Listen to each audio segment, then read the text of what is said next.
Bismillahirrahmanirrahim. Innal hamdalillah nahmaduhu wa nasta'inuhu wa nastaghfiruh wa na'udzu billahi min shururi anfusina wa min sayyiati a'malina.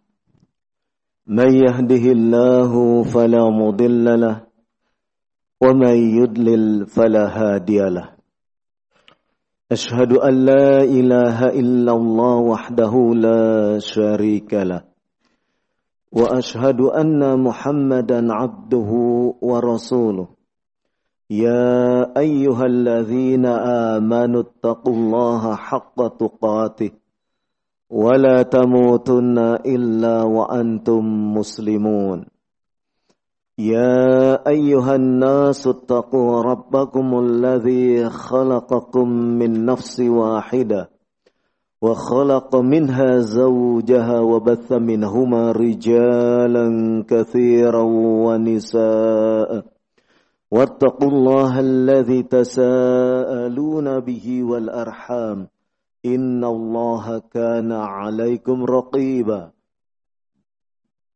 يا أيها الذين آمنوا اتقوا الله وقولوا قولا سديدا يصلح لكم أعمالكم ويغفر لكم ذنوبكم ومن يطع الله ورسوله فقد فاز فوزا عظيما أما بعد فإن أصدق الحديث كتاب الله وخير الهدي هدي محمد صلى الله عليه وعلى آله وسلم وشار الأمور محدثاتها فإن كل محدثة بدعة وكل بدعة ضلالة وكل ضلالة في النار.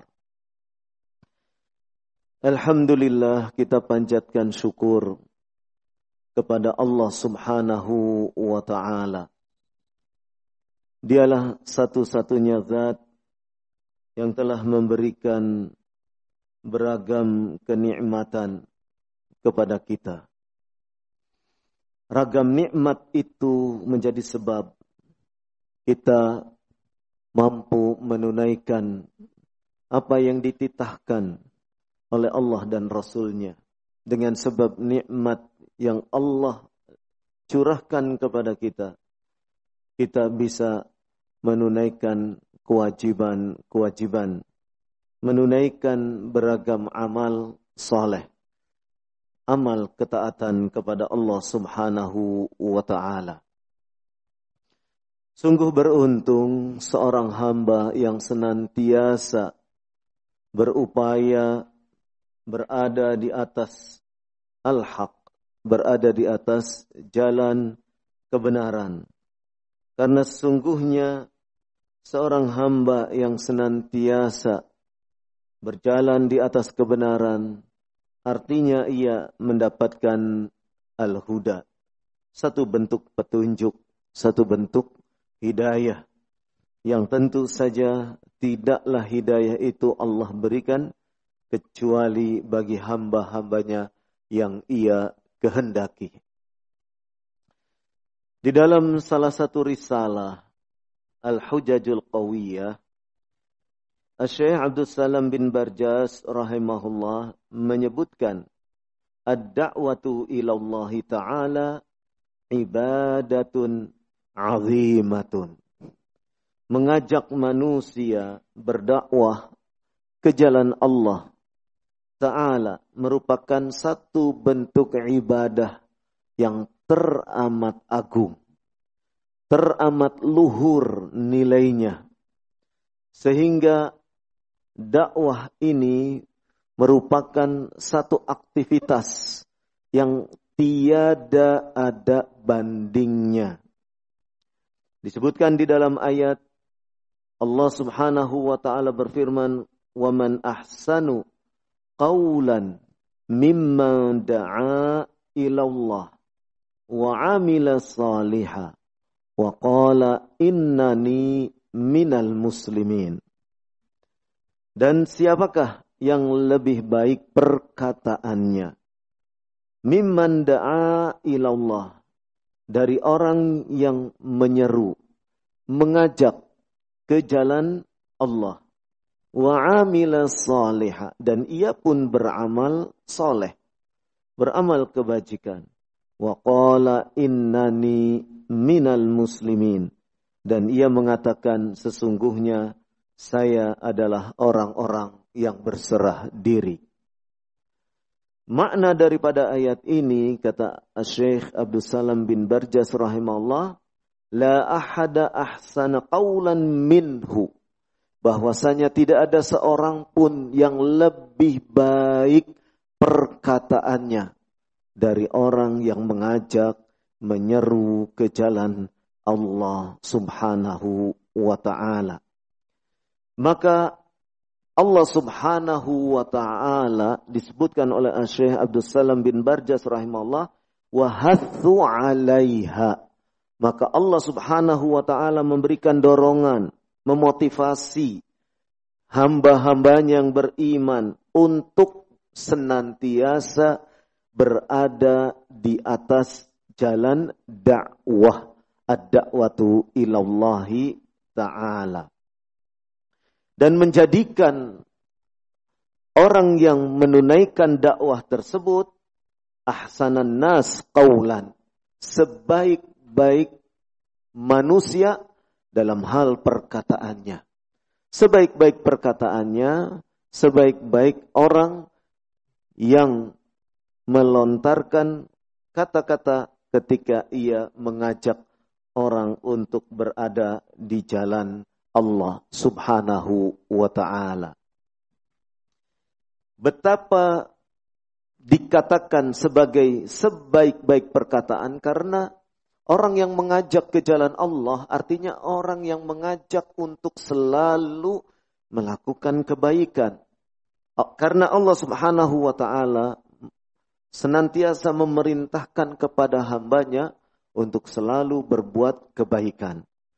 Dan karenanya ketika seorang hamba diajak untuk berada di atas jalan dakwah, artinya ia berada di atas jalan kebaikan. Maka pantas bila kemudian Allah menyebutkan ahsanu qaulan, sebaik-baik perkataan. Sebaik-baik perkataan dari orang yang menyebutkan, mengucapkan kata-kata. Kemudian yang kedua yang perlu kita ketahui, seseorang yang mengajak ke jalan Allah, artinya ia giat di dalam berdakwah. Seseorang yang giat di dalam berdakwah, ia telah membuktikan dirinya menjadi pengikut Nabi sallallahu alaihi wa ala alihi wasallam. Dari mana kita mendapatkan pendalilan bahwasannya pengikut Nabi sallallahu alaihi wa ala alihi wasallam adalah orang yang giat di dalam dakwah, ad-da'watu ilallahi ta'ala. Kita perhatikan surat Yusuf ayat ke-108. Allah subhanahu wa ta'ala berfirman, Qul hadhihi sabili ad'u ilallah ala basiratin ana wa manittaba'ani wa subhanallahi wa ma ana minal musyrikin. Katakanlah, inilah jalanku. Ad'u ilallah. Saya menyeru, mengajak ke jalan Allah. Ala basiratin, atas dasar basirah. Disebutkan bahwasannya sebagian ulama mengatakan ala basiratin ay ala ilmin syar'i, atas dasar ilmu syariat. Maka seseorang yang mengajak ke jalan Allah subhanahu wa ta'ala adalah orang yang berdiri di atas syariat, di atas ilmu. Dasarnya adalah al-ilm, ilmu. Wa ana wa manittaba'ani, saya dan orang-orang yang mengikuti saya. Wa subhanallahi, dan maha suci Allah, wa ma ana minal musyrikin, dan saya bukan termasuk orang-orang yang menyekutukan Allah Subhanahu wa taala. Apa kata Syekh Abdul Salam bin Barjas rahimahullah? Beliau menyatakan faqauluhu, firman Allah taala, wa manittaba'ani, dan orang yang mengikuti saya. Artinya pengikut Nabi sallallahu alaihi wasallam. Siapa saja yang mengikuti saya, mengikuti Rasulullah sallallahu alaihi wa ala alihi wasallam, maka dia adalah pengikut. Nah, kalimat wa manittaba'ani, kata beliau rahimahullah, atfun 'ala dhamir fi ad'u ilallah. Tersambung kepada dhamir yang terdapat di dalam penggalan ayat ad'u ilallah. Ad'u ilallah artinya saya mengajak ke jalan Allah. Saya mengajak ke jalan Allah. Kemudian ada kalimat wa manittaba'ani, dan orang-orang yang mengikuti saya. Saya, yaitu Rasulullah sallallahu alaihi wasallam, mengajak ke jalan dakwah. Dan orang-orang yang mengikuti saya, berarti orang-orang yang mengikuti saya, dia juga melakukan upaya yang sama seperti saya. Apa itu? Ad'u ilallah. Yaitu mengajak seseorang, mengajak untuk ke jalan Allah Subhanahu wa ta'ala. Maka kata Syekh Abdul Salam bin Barjas rahimahullah, fafiha dalilun, maka di dalam ayat itu ada dalil. Dalil apa? Ala anna atba'ahu sallallahu alaihi wa ala alihi wasallam hum ad-du'atu ilallahi ta'ala. Sesungguhnya para pengikut Rasulullah sallallahu alaihi wa ala alihi wasallam, pengikut Nabi sallallahu alaihi wasallam, hum, mereka itu ad-du'at, mereka itu para da'i ilallahi ta'ala, para da'i yang mengajak ke jalan Allah Subhanahu wa ta'ala. Nah, dari sini kita dapatkan kesimpulan, siapapun orangnya, ketika ia mengaku sebagai pengikut Nabi sallallahu alaihi wa ala alihi wasallam, konsekuensinya ia adalah seorang da'i ilallahi ta'ala. Ia adalah seorang da'i ilallahi ta'ala. Seorang yang mengajak, menyeru ke jalan Allah ta'ala. Mungkin kita akan beranggapan, saya ilmunya terbatas. Bagaimana saya bisa menjadi seorang da'i ilallahi ta'ala? Tentu saja, menjadi da'i ilallahi ta'ala tidak menunggu seseorang itu ilmunya sempurna.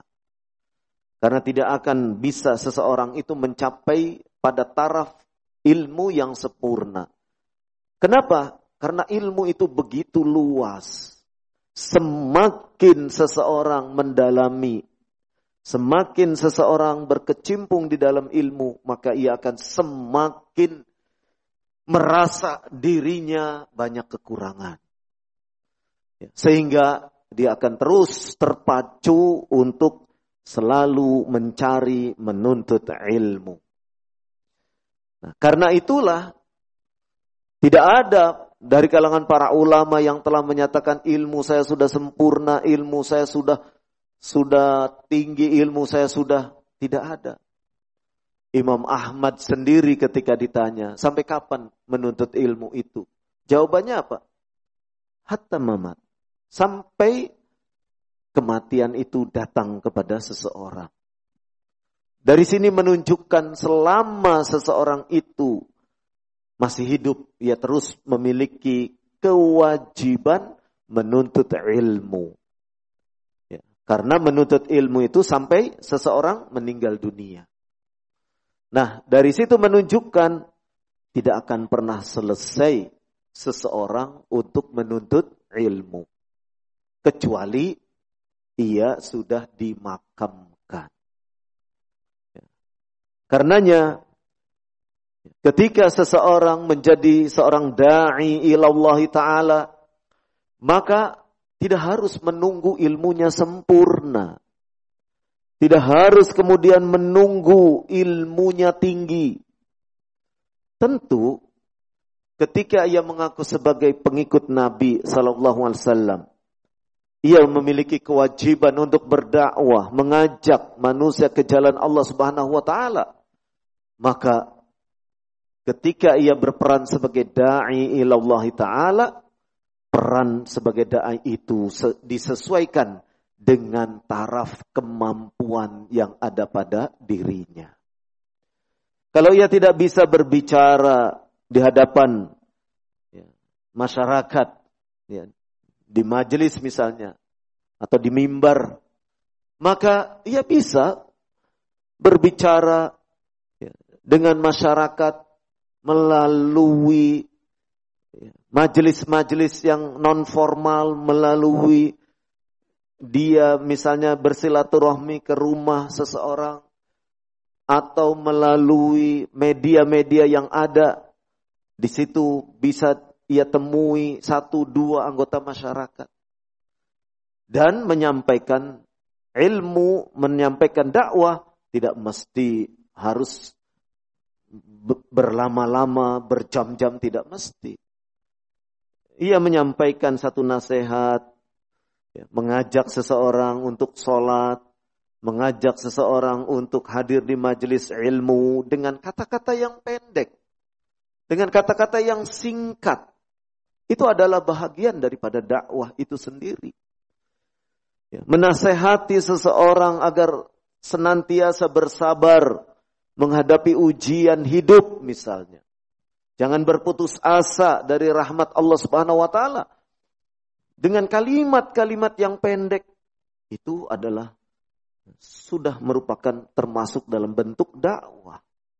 Jadi tidak mesti seseorang ketika ia berdakwah terbayang pada dirinya seseorang berdiri di depan mimbar, seseorang berdiri di hadapan publik, di hadapan massa untuk kemudian berorasi, berpidato, berbicara. Tidak mesti demikian. Justru dakwah yang sederhana, dakwah dengan kata-kata yang pendek, dakwah dengan perilaku, menunjukkan akhlak yang karimah, akhlak yang baik, itu sudah merupakan satu bentuk aktivitas dakwah yang sangat-sangat mulia. Mungkin seseorang tidak banyak berbicara, tetapi seseorang banyak berbuat kebaikan. Ada saudaranya kesulitan, ia bantu, ia tolong. Ada saudaranya yang membutuhkan tenaga, ia bantu, ia tolong. Ada seseorang yang intinya dia siap memberikan pertolongan bantuan, meskipun pertolongan bantuan itu bukan dalam bentuk finansial, bukan dalam bentuk nominal uang misalnya. Tetapi perilaku-perilaku yang indah, perilaku-perilaku yang mulia. Tetangganya tidak punya beras, dia punya beras 1 kilo, ia bagi 2. Walaupun secara kasat mata sebenarnya ia membutuhkan beras 1 kilogram itu, ia butuhkan semuanya. Tetapi karena ia dibingkai dengan akhlak yang mulia, yang 1 kilo itu ia bagi 2 untuk tetangganya yang tidak mampu untuk membeli beras dan saat itu tidak memiliki beras. Jadi akhlak yang mulia yang seperti itu yang menjadikan seseorang akan tertarik dengan dakwah yang ditunaikan oleh kita. Jadi kalau orang-orang di luar berdakwah dengan memberikan materi, saya sebut misalnya kaum misionaris yang sampai sekarang masih ada, memberikan materi, memberikan bantuan, entah itu Indomie, entah itu beras, entah itu apapun. Yang kemudian setelah itu diundang ke tempat ibadah mereka, sedikit demi sedikit. Kemudian terjadi pembaptisan. Dakwah-dakwah mereka adalah dakwah-dakwah dengan memanfaatkan kekurangan ekonomi yang ada pada tubuh umat kita. Tetapi sekali lagi bahwasannya ketika kita berdakwah dengan menunjukkan perangai yang baik, perilaku yang mulia, kata-kata yang santun, ya seperti tadi, amalan-amalan yang nyata. Ya, kita punya beras 1 kilo, kemudian tetangga kita tidak memiliki beras 1 butir pun. Kemudian kita bagi 2 yang 1 kilo itu. Itu adalah perkara yang tidak sepele. Ya. Di hadapan manusia itu adalah bentuk upaya untuk menunjukkan bahwasannya kita memiliki perangai yang mulia. Memiliki akhlak yang mulia. Di hadapan Allah Subhanahu wa taala jelas itu adalah tindakan yang mulia. Tindakan yang menjadikan seseorang yang melakukannya mendapatkan ganjaran yang sangat besar. Karena ia membantu keadaan saudaranya dalam keadaan saudaranya itu berkekurangan, bahkan tidak mampu. Nah, yang seperti itu adalah dakwah. Yang seperti itu adalah proses dakwah. Meskipun dia tidak mengatakan, meskipun dia tidak mengajak orang yang diberi 1/2 kilogram beras itu untuk kemudian ayo kita sholat, ayo kita taklim, ayo kita beramal soleh. Tidak. Tetapi menyerahkan 1/2 kilogram beras kepada dia, itu adalah bentuk bahagian dari dakwah itu sendiri.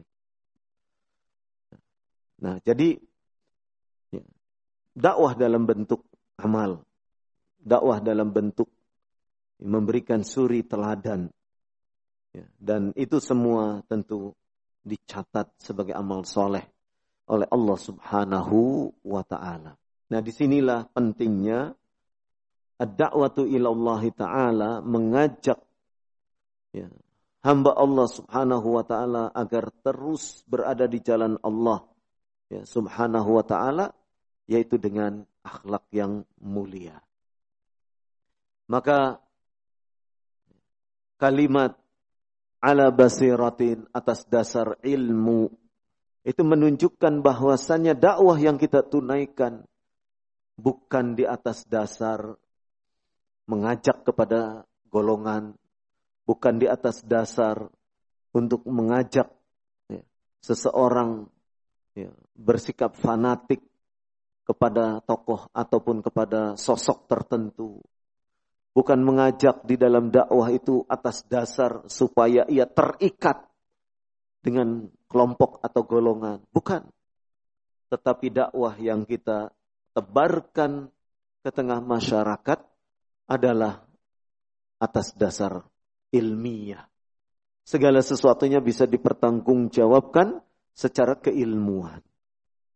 Maka dakwah kita adalah dakwah yang senantiasa bersendikan kepada Al-Quran was sunnah sesuai dengan pemahaman salafus saleh.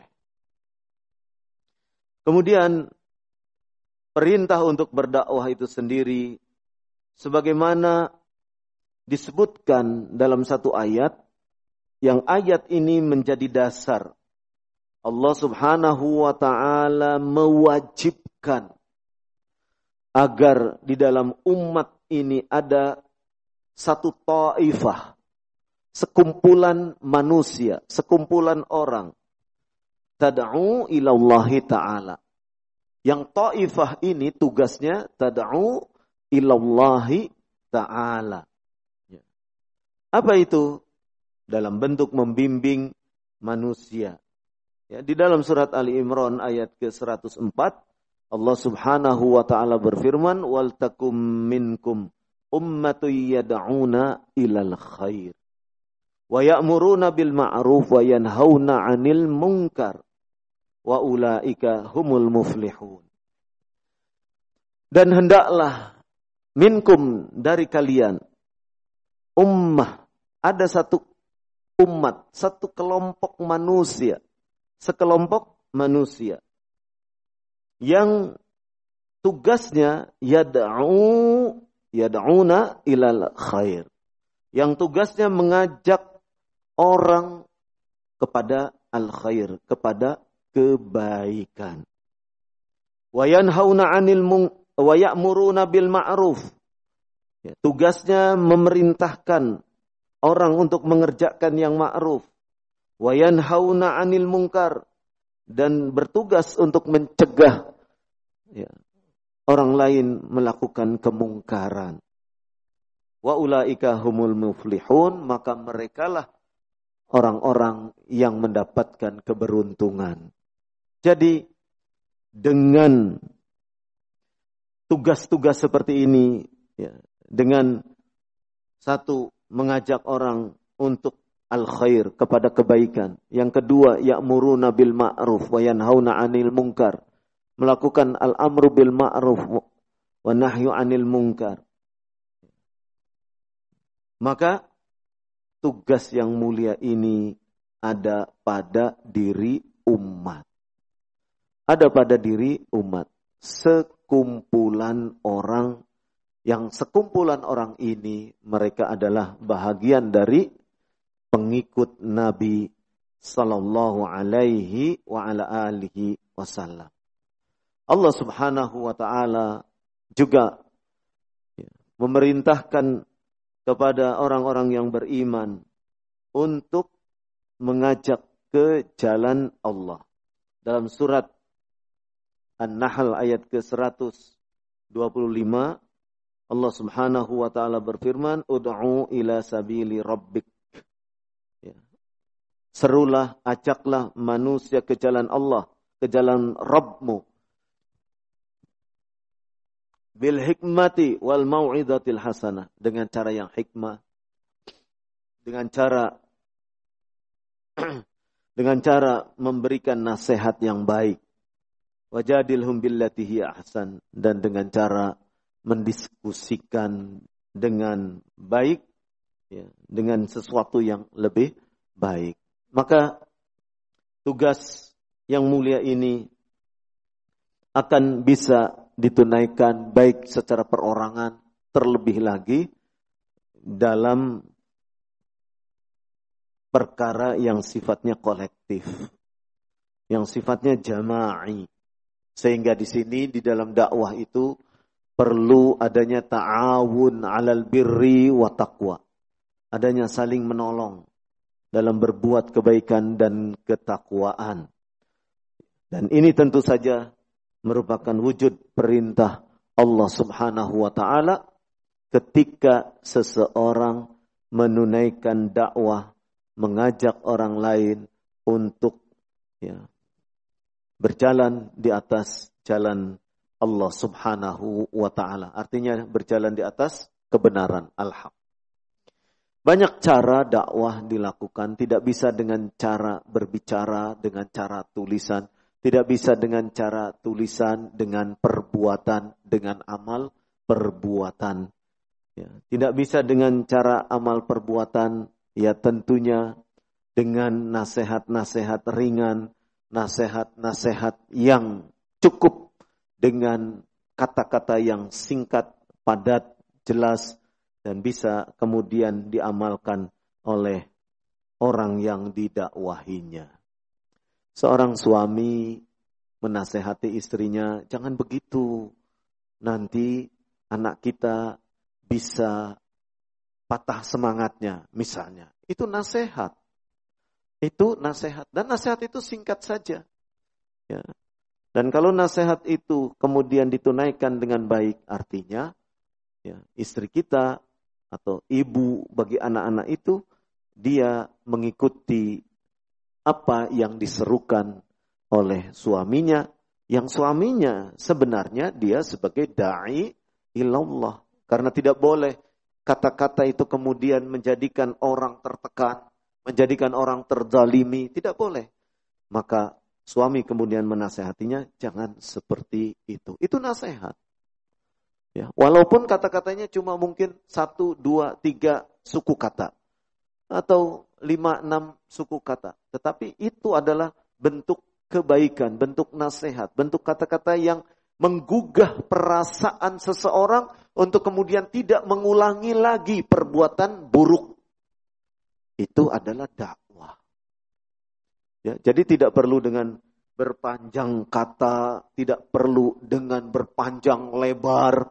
Ya, ketika dakwah itu ditunaikan, cukup dengan kata-kata yang singkat. Ya, cukup dengan uraian-uraian yang singkat, tidak harus berjam-jam, cukup mungkin 30 menit atau 45 menit. Seperti yang saya tunaikan. Mudah-mudahan bermanfaat. Subhanakallahumma wa bihamdik. Asyhadu an la ilaha illa anta. Astaghfiruka wa atubu